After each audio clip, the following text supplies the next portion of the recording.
शरई अदालतें तो बन गई लेकिन शरई कानून अभी तक नाफिज नहीं हुआ, और जो चेंजेस हुई हैं उसकी तरमीम थी ये still presented but not passed. जो पास हुई हैं वो 23 हैं, 3 जो हैं वो प्रेजेंट। तो पाकिस्तान के आइन को बने अभी 51 साल ही हुए हैं कि इसमें 26 तरमीम हो चुकी हैं। हाल ही में पाकिस्तान में 26वीं तरमीम की गई। आज हम 26वीं तरमीम के बारे में पढ़ेंगे।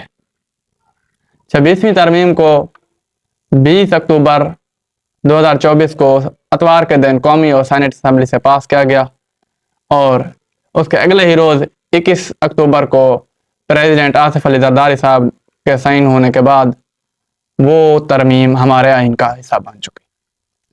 आज हम इस तरमीम के बारे में पढ़ने जा रहे हैं। इस वीडियो को हमने 4 हिस्सों में डिवाइड करना है। पहले हिस्से में हम इसमें 26वीं आइन में जो चेंजेस हुई हैं उसके बारे में पढ़ेंगे, और दूसरे पार्ट में हम उसकी डिटेल पढ़ेंगे, और तीसरे हिस्से में हम पढ़ेंगे कि आखिर क्या वजह थी कि ये आइनी तरमीम लाना पड़ गई, और लास्ट बट मोस्ट इम्पॉर्टेंट ये वो होगा कि हम उसको क्रिटिसाइज करेंगे, उसके नेगेटिव और पॉजिटिव पॉइंट्स बयान करेंगे। तो चलिए वीडियो की जानिब शुरू करते हैं। पाकिस्तान में टोटल 26 आइनी तरमीम हो चुकी हैं, जिनमें से जो पास हुई हैं वो 23 हैं।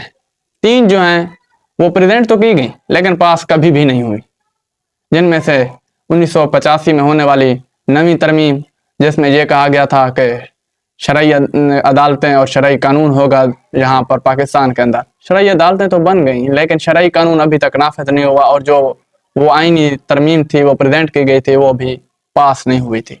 और उसके बाद फिर 11वीं आइनी तरमीम जो थी वो 1999 को जो पेश की गई थी, प्रेजेंट की गई, जिसके अंदर वीमेन का जो कोटा था वो बढ़ाया गया था। बाद में उसको जिसने प्रेजेंट किया था उसने वापस ले लिया गया था, और उसके साथ गवर्नमेंट ने मुआहदा किया था कि हम जो है ना एक और बिल लाएंगे जिसमें रिजर्व सीट के हवाले से डिटेल के साथ हम बात करेंगे। और इसके बाद जो तीसरी 15वीं तरमीम थी जो कि 1998 में की गई, वो भी शरीयत के कानून के मुताबिक के बारे में थी, वो भी कभी पास नहीं हुई। तो ये जो तरमीम थी ये still presented but not passed. वैसे हम इस तरमीम को 26वीं आइनी तरमीम मान रहे हैं। चलें 26वीं आइनी तरमीम की जानिब हम चलते हैं। 26वीं आइनी तरमीम के अंदर जो चेंजेस की गई उनमें से जो अहम हैं वो कुछ ये हैं। सबसे पहले जो आर्टिकल चेंज किया गया, वैसे 26वीं आइनी तरमीम के अंदर टोटल जो आर्टिकल चेंज किए गए हैं वो राउंड अबाउट कोई 25 आर्टिकल के अंदर चेंजेस की गई हैं, अमेंड की गए हैं। 26वीं आइनी तरमीम को 18वीं तरमीम के बाद एक बहुत बड़ी तरमीम माना जा रहा है। इसमें जो जो मेन चेंजेस हुई वो हम उसके बारे में अब बात करेंगे। पहला तो ये कहा गया कि माहौलियाती आलूदगी है, इसलिए इन्वायरमेंट को क्लीन करने के लिए हर मुमकिन कोशिश की जाएगी।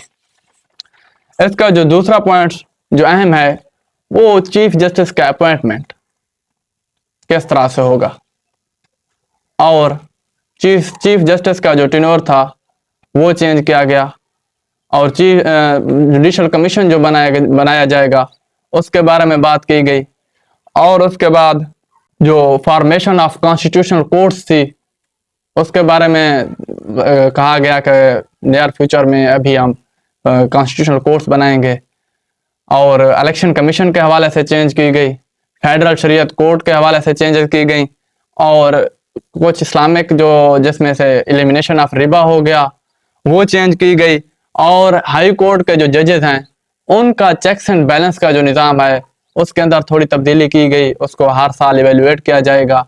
और उनकी जो मुद्दत थी मुलाजमत जो पहले जो होती थी वो 45 ईयर्स होती थी ज़रूरी, लेकिन अब वो कम करके 40 ईयर्स और पाकिस्तानी सिटीज़न होना ज़रूरी था। तो ये चीज़ें जो लैंडमार्क हैं ये हमारी 26वीं आइनी तरमीम उसमें ये चीज़ें चेंज की गई। तो नेक्स्ट पार्ट में हम पढ़ेंगे कि डिटेल के साथ कि कैसे कॉन्स्टिट्यूशनल कोर्ट्स बनेगी, कैसे हमारी जो पार्लियामेंट्री जो कमेटी होगी वो जजेस को सेलेक्ट करेगी, और कैसे चीफ जस्टिस का अपॉइंटमेंट होगा, और किस तरह से चेक्स एंड बैलेंस का सिस्टम होगा हाई कोर्ट के अंदर, और कैसे जुडिशल जो कमीशन बनाया जाएगा वो कैसे वर्क करेगा।